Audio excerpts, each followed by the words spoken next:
तो 4K to become into billion की video की शुरुआत वहीं से होती है जहाँ से हमारा वीडियो खत्म हुआ था। तभी हमारा मेन कैरेक्टर जैसे स्पिन करता वो भी देखता उसे कुछ आइटम मिलता जो कि देख के एकदम वो भी शौक हो जाता है, जो कि दिखने में एकदम गन जैसी लग रही होती है। कि जो गोल्डन ईगल जो बर्ड है उसकी भी वहां पर एंट्री हो जाती है। जो प्रिंस रहता है वो बोलता है कि ठीक है सभी कोई तैयार हो जाओ, ये गोल्डन ईगल यहाँ पर आ चुका है, मगर ध्यान रखना इसकी पूंछ पे बिल्कुल भी चोट मत पहुंचाना। भी देखते जो गोल्डन ईगल रहता है वो भी अटैक कर देता अपने पंखों से। भी हमारा जो मेन कैरेक्टर रहता है वो भी बर्ड के अटैक को रोकते हुए मन में सोचते हुए बोलता है कि इस बर्ड की जो पावर है उस बुढ़िया की जितनी पीक लेवल की है। जो इमोर्टल स्वॉर्ड मास्टर रहता है वो भी उस अटैक को डॉज कर लेते हैं और बर्ड के ऊपर डायरेक्ट अटैक कर देते हैं, जिससे बर्ड को भी बहुत ज्यादा चोट लगती है। जो प्रिंस रहता है वो बोलता है कि बिल्कुल भी अच्छा नहीं हो रहा, जो गोल्डन ईगल वो इस जगह को छोड़कर जा रहा है, जो हमें फ्रूट चाहिए उस फ्रूट का जो स्मेल वो भी बहुत ज्यादा वीक होते जा रहा है। तो हमारा मेन कैरेक्टर भी बोलता है कि नहीं हम उसे बिल्कुल भी दूर नहीं जाने दे सकते हैं। तो हमारा मेन कैरेक्टर भी अपना पावर एक्टिवेट कर लेता और बोलता है इमोर्टल स्वॉर्ड मास्टर से कि सीनियर एक काम करिए, आप जो तीसरे प्रिंस है तीसरे प्रिंस को फॉलो करिए, जो फ्रूट है फ्रूट आप तीसरे प्रिंस के साथ ढूंढिए, जो बंदे बचे वो मेरे साथ जाकर इस ईगल के हम पीछा करेंगे। तभी जो स्वॉर्ड मास्टर रहता है वो बोलता है कि ठीक है मेन कैरेक्टर तुम केयरफुल रहना। जो ईगल रहता है वो भी दूर बहुत ज्यादा आ चुका रहता, वो भी उड़ते उड़ते वहीं पर गिर जाता और वो वहीं पर बैठ जाता है। हमारा मेन कैरेक्टर मन में सोचते हुए बोलता है कि मैंने कभी भी एक्सपेक्ट नहीं किया था जो सीनियर इमोर्टल जो स्वॉर्ड है उनकी एक ही अटैक से इस बर्ड को इतनी ज्यादा चोट लग जाएगी। हमारा मेन कैरेक्टर बोलता है कि इस बर्ड का जो लेवल है उस बुढ़िया की पीक लेवल जितनी इस बर्ड की भी लेवल है। फिर देखिए जो बर्ड रहता है वो भी नोटिस कर लेता और वो वहां से उड़ के भागने लगता है। हमारा मेन कैरेक्टर बोलता है कि अरे फैन तुमने आवाज की जिसकी वजह से बर्ड को भी पता चल चुका है, वो यहाँ से भागना चाहता है। तभी जो फैन रहता है वो बोलता है कि मैंने बिल्कुल भी आवाज नहीं की है, मेरे को बिल्कुल भी नहीं पता कि किसने आवाज की है। क्योंकि वहां पर दो बंदों की एंट्री होती है और बोलते कि बेशक ये तुम नहीं थे। कि वहां पर तीन लड़कियां आ जाती हैं जो कि माई सेट की होती हैं। हमारा मेन कैरेक्टर बोलता है ये तो माई सेट के लोग हैं। तभी जो फैन रहता है वो बोलता है कि हाँ ये तो माई सेट के लोग यहाँ पर कर क्या रहे, लगता है यहाँ पर सब कुछ खत्म हो चुका, लगता है कि हम अब मरने वाले हैं। जो माई सेट के जो लोग रहते वो भी अटैक करते थे हमारे मेन कैरेक्टर के ऊपर। मेन कैरेक्टर भी उस बंदे को मारते हुए बोलता है कि मेरे को बिल्कुल भी नहीं पता कि माई सेट के लोग कितने लोग यहाँ पर आए मेरे शॉट से मरने के लिए। सेट के जो लोग रहते हैं वो भी डर जाते हैं हमारे मेन कैरेक्टर से। जो फैन रहता है वो भी बोलता है कि मेन कैरेक्टर तुम तो बहुत ज्यादा अमेजिंग बहुत ज्यादा स्ट्रॉन्ग हो। तभी हमारा मेन कैरेक्टर मन में सोचते हुए बोलता है कि उस बुढ़िया को पता था कि ये डेमोनिक स्वॉर्ड मेरे पास है, मगर उसने ढेर सारे कमजोरों बंदों को मेरे पास भेजा, वो भी मेरे को मारने के लिए।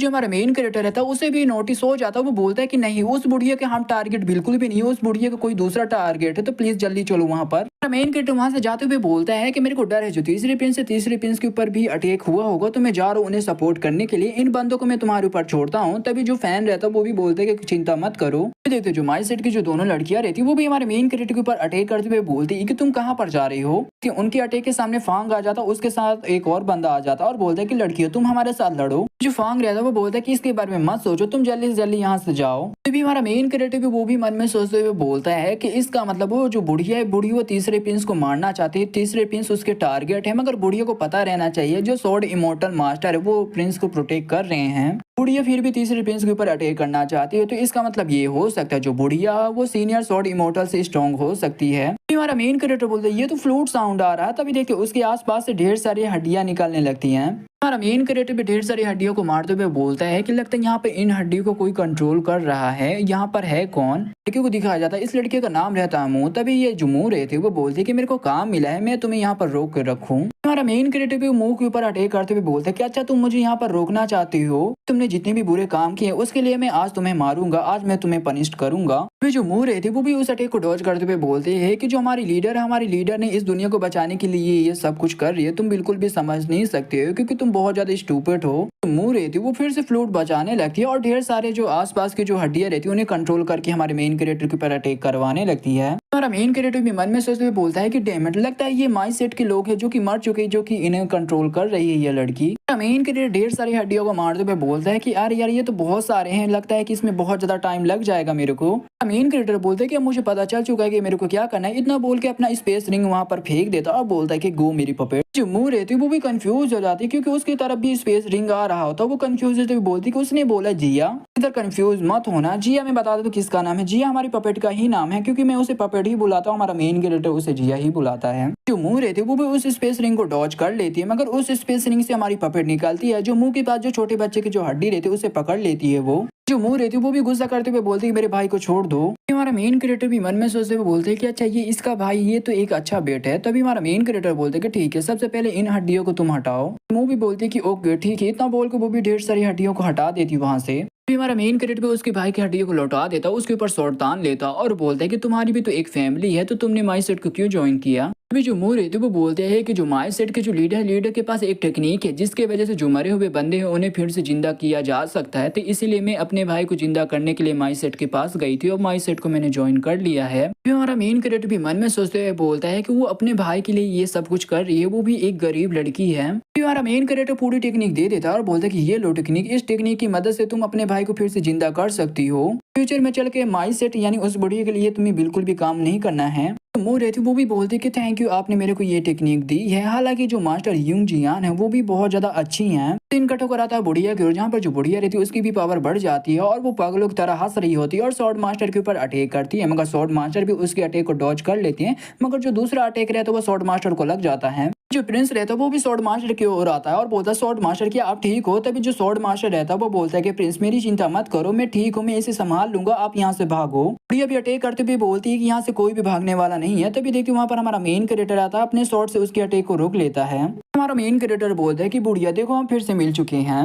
मेन कैरेक्टर मन में सोचते हुए बोलता है कि इस बुढ़िया के सर में जो निशान है, मैं जो सोच रहा हूँ ये वही निशान तो नहीं है। मेन कैरेक्टर बुढ़िया से बोलता है कि तुम्हारी बॉडी में ये पावर कहाँ से आई। बुढ़िया रहती है वो बोलती है कि अबे साले तू मरने के टाइम में भी तो ये सवाल पूछ रहा है। तीसरा प्रिंस रहता है वो बोलता है कि ठीक है हमें यहाँ से चलना चाहिए, जो मेन कैरेक्टर इस बुढ़िया को संभाल लेगा। स्वॉर्ड मास्टर रहता है वो बोलते हैं कि प्रिंस हमें मेन कैरेक्टर को बिल्कुल भी छोड़ना नहीं चाहिए अकेले, हमें नहीं लगता है कि मेन कैरेक्टर संभाल पाएगा उसे अकेले। तीसरा प्रिंस रहता है वो गुस्सा करते हुए बोलता है कि मैंने बोला यहाँ से चलो, क्या मेन कैरेक्टर तुम्हारे लिए मेरी लाइफ से ज्यादा इंपॉर्टेंट है। मास्टर भी बोलता है कि ओके प्रिंस। मेन कैरेक्टर भी नोटिस करता है और मन में सोचते हुए बोलता है कि अरे ये लोग यहाँ से भागना चाहते मेरे को अकेला छोड़ के। वैसे भी वो एक प्रिंस है, मेरे को सबसे पहले इस बुढ़िया से निपटना पड़ेगा। मेन कैरेक्टर भी अपने शॉट से अटैक करते हुए बोलता है कि बुढ़िया आज मैं तुझे यमराज के पास भेजने वाला हूँ। तभी देखते जो बुढ़िया रहती है वो भी शील्ड बनाकर हमारे मेन कैरेक्टर के अटैक को रोक लेती है। फिर देखते हैं हमारा मेन कैरेक्टर भी ये देख के एकदम शॉक रहता है और कंफ्यूज रहता है। इसी मौके का फायदा उठाकर बुढ़िया भी हमारे मेन कैरेक्टर के ऊपर अटैक कर देती है। हमारा मेन कैरेक्टर मन में सोचते हुए बोलता है कि इसने तो ब्राइट सेट यानी जो लाइट सेट है उसकी पावर ये यूज कर रही है और ये बहुत ज्यादा स्ट्रॉन्ग बन चुकी है। अभी जो हमारा मेन कैरेक्टर रहता है वो बोलता है कि बुढ़िया तू तो प्रिंस के लिए सेवा पानी करती, तो उसके लिए कुछ भी करने के लिए तैयार है, मगर तेरी हिम्मत किस भी प्रिंस के साथ मिलकर ये काम करने की।